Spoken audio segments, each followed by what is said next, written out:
5 وصفات وهدايا نبوية لأحباب النبي صلى الله عليه وسلم بها تكون رفيقا وجليسا لرسول الله صلى الله عليه وآله وسلم في الجنة.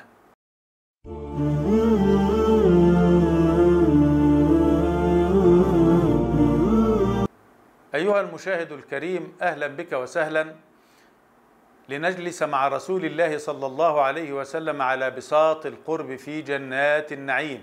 تعالوا بنا نتعرف على هذه الهدايا النبوية ال5 التي تجعلنا جلساء ورفقاء للنبي صلى الله عليه وآله وسلم. أول هذه الهدايا التي يرشدنا فيها النبي صلى الله عليه وآله وسلم إلى كيفية صحبته وإلى بيان حسن الخلق وأهميته في مجالسته صلى الله عليه وسلم وصحبته في الجنة. الرسول صلى الله عليه وسلم يقول: إن من أحبكم إلي وأقربكم مني مجلسا يوم القيامة أحاسنكم أخلاقا.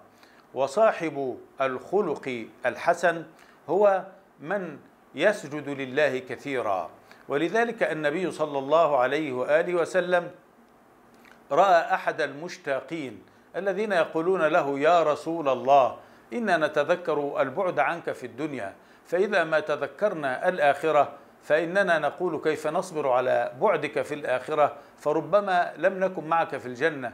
فقال الرسول صلى الله عليه وآله وسلم: لهذا إن الله أنزل قرآنا كريما يقول: ومن يطع الله والرسول فأولئك مع الذين أنعم الله عليهم من النبيين والصديقين والشهداء والصالحين وحسن أولئك رفيقا.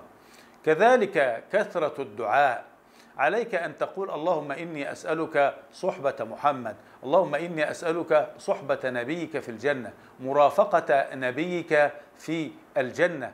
النبي صلى الله عليه وآله وسلم دخل المسجد ومعه أبو بكر وعمر، فكان عبد الله بن مسعود قائما يصلي، فإذا بالرسول صلى الله عليه وآله وسلم يقول وهو يرى عبد الله بن مسعود: سل تعطى، سل تعطى، سل تعطى.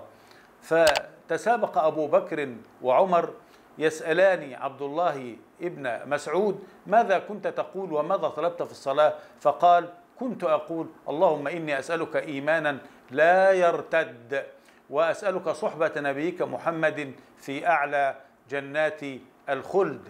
فقالوا له: أبشر، فإن الرسول صلى الله عليه وآله وسلم قال: وأنت تصلي لك سل تعطى. وأما الأمر الذي بعد هذا فهو أن تربية البنات يجعل الإنسان جليسا لرسول الله في الجنة ورفيقا لرسول الله صلى الله عليه وسلم في الجنة.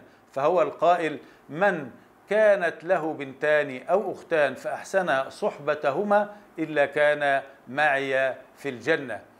كذلك كفالة اليتيم، كفالة اليتيم بقدر ما تستطيع تساعد في كفالة اليتيم، تحض على كفالة اليتيم، تحض على إطعام المسكين واليتيم. فإن النبي صلى الله عليه وسلم بين أن من يكفل اليتيم يكفله في ماله، في رزقه، في مصاريفه، في أي أمر من أمور الدنيا، هذا الإنسان يكون رفيقا للنبي صلى الله عليه وسلم. فقال: أنا وكافل اليتيم في الجنة كهاتين. أيها المسلم الكريم، ومن أعظم الهدايا التي تجعلك رفيقا لرسول الله صلى الله عليه وسلم أن تصلي على النبي صلى الله عليه وسلم، فإنه القائل: أولى الناس بي يوم القيامة أكثرهم علي صلاة.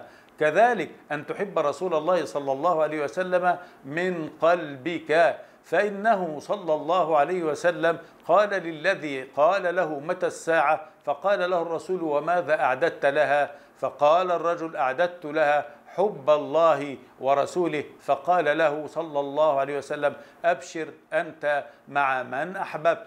كذلك متابعة النبي صلى الله عليه وسلم والاقتداء به في كل أموره، هذا مما يجعلك جليسا لرسول الله صلى الله عليه وسلم في الجنة ومرافقا له مع أصحابه الكرام.